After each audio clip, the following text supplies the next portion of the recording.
आज मैं आपको कहानी सुनाने जा रहा हूं सैम मानेकशॉ की। हमारे देश के पहले सेनाध्यक्ष हुए हैं फील्ड मार्शल सैम मानेकशॉ। इनका जन्म आज ही के दिन 3 अप्रैल 1914 को हुआ था। इन पर अब फिल्म भी बन रही है जिसमें विकी कौशल काम करेंगे। फिल्म का नाम सैम बहादुर है। लेकिन कहानी सुनाने की वजह ये नहीं है। कहानी सुनाने की वजह यह है कि ये बहुत महत्वपूर्ण रहे हैं भारत के इतिहास के लिए। बांग्लादेश जो बना 1971 में, दिसंबर 1971 में, वो इन्हीं की वजह से बन पाया था। इनके बारे में कई सारे किस्से मशहूर हैं। एक मशहूर किस्सा ये है कि जिस वक्त ये सेनाध्यक्ष थे उस वक्त प्रधानमंत्री थी इंदिरा गांधी, और किसी मीटिंग के दौरान इंदिरा गांधी ने इनसे पूछा, जैसे पूछा जाता है एक formally, are you ready for the war? सेनाध्यक्ष ने पूछना पड़ेगा। तो इनका जो जवाब था वो जवाब बड़ा कूल सा था। उन्होंने कहा, I am always ready Sweety.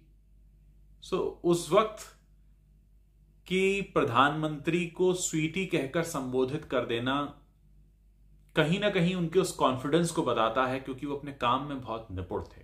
इनके बचपन का एक किस्सा है। इनके 2 भाई थे जो बाहर पढ़ा करते थे, अमृतसर के रहने वाले थे, वहीं बचपन बीता। फिर नैनीताल के शेरवुड कॉलेज में भी पढ़े। इनके 2 भाई थे, बड़े भाई वो इंजीनियरिंग कर रहे थे विदेश में। उन्होंने अपने पिता से कहा कि मैं भी विदेश जाना चाहता हूँ, डॉक्टर बनना चाहता हूँ। इनके पिता ने कह दिया कि तुम अभी छोटे हो। अब इनके मन में शायद वो बात घर कर गई कि मैं छोटा हूं तो मैं भी कुछ करके दिखाऊं। ये गए और इन्होंने इंडियन आर्मी ज्वाइन कर ली। और इंडियन आर्मी ज्वाइन करने के पीछे एक कहानी ऐसी है कि ये उन पहले, देश के पहले 40 कैंडिडेट्स में से एक थे जो देहरादून की इंडियन मिलिट्री एकेडमी में जाकर सेलेक्ट हुए थे। 1969 में इन्हें सेनाध्यक्ष बनाया गया। और एक वक्त की बात है कि जब इन्हें अटैक करने के लिए कहा गया था तो उन्होंने प्रधानमंत्री को मना कर दिया था। हुआ यह था कि मार्च का महीना था, 1971 की बात है। मार्च के महीने में ये डिसाइड हो रहा था कि वॉर की जाए, और इन्होंने सीधे तौर पर मना कर दिया प्रधानमंत्री को, इंदिरा गांधी को, कि आप अभी नहीं कर सकती और मैं अभी आपका आदेश नहीं मानूंगा। मुझे 6 महीने चाहिए। अगर आप जीतना चाहती हैं, जीतने के लिए कर रही हैं, तो फिर आप मुझे 6 महीने दीजिए। फिर उन्होंने उसी साल 3 दिसंबर को आक्रमण किया, और कहते हैं कि उसी वक्त इन्होंने कहा था पाकिस्तान से आत्मसमर्पण करने के लिए। पाकिस्तान नहीं माना। फिर 14 दिसंबर को इन्होंने ढाका में, बांग्लादेश की जो राजधानी है, वहां जाकर पाकिस्तान के गवर्नर पर अटैक कर दिया। और उसके बाद 90,000 पाकिस्तानी सैनिकों ने इनके सामने आत्मसमर्पण किया था। और उसके 2 दिन बाद बांग्लादेश बन गया था। एक उस वक्त का किस्सा यह भी कहा जाता है कि क्योंकि ये काफी रौबदार थे और इनकी काफी चलती थी, तो एक बार कुछ खबर ऐसी चली कि ये तख्ता पलट करना चाहते हैं।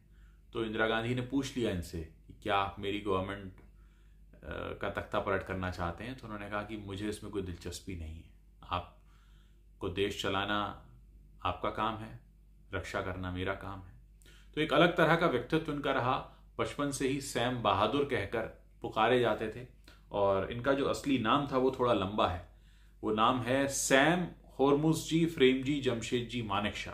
ये नाम था। बाद में 27 जून 2008 को तमिलनाडु के वेलिंगटन में इनका निधन हो गया। भारत इनकी कर्मभूमि रही, और 4 दशकों से भी ज्यादा समय तक ये सेना में एक्टिव रहे, और बहुत महत्वपूर्ण योगदान इन्होंने हमारी देश की सेना को दिया है। पद्म भूषण, पद्म विभूषण, और भारत के पहले फील्ड मार्शल। और ये समझिए कि उस वक्त की रक्षा नीति में, उस वक्त के जितने बड़े अहम निर्णय हुए, उसमें इनका बड़ा योगदान माना जाता है। और कहते हैं कि इनके जैसा अगर सेनापति किसी देश के पास हो तो फिर कभी हार का मुंह देखना पड़े, ऐसा हो नहीं सकता। सैम बहादुर की कहानी अब बॉलीवुड में पर्दे पर भी उतरने वाली है, लेकिन मैंने आपको बता दिया कि क्यों वो इतने महान कहे जाते हैं। और आज का दिन भी है, उनका जन्मदिन होता था। 3 अप्रैल 1914 को ही जन्मे थे। तो कोशिश कीजिए कि लोगों को बताइए उनकी कहानी के बारे में। हमें बहुत ज़रूरत होती है हमारे देश में जन्मे जो महान लोग हैं उनकी कहानियाँ हम इस तरह लोगों तक पहुँचाएँ, बताएं, ताकि फिर कोई बच्चा आकर ना पूछे कि कौन थे सैम मानेकशॉ, हमें नहीं पता। तो ऐसी कहानियाँ बताना ज़रूरी होता है। इस वीडियो को आप शेयर कर सकते हैं और मैं कोशिश करूँगा कि आगे भी इस तरह के वीडियोज़ आपके लिए बनाता रहूँ।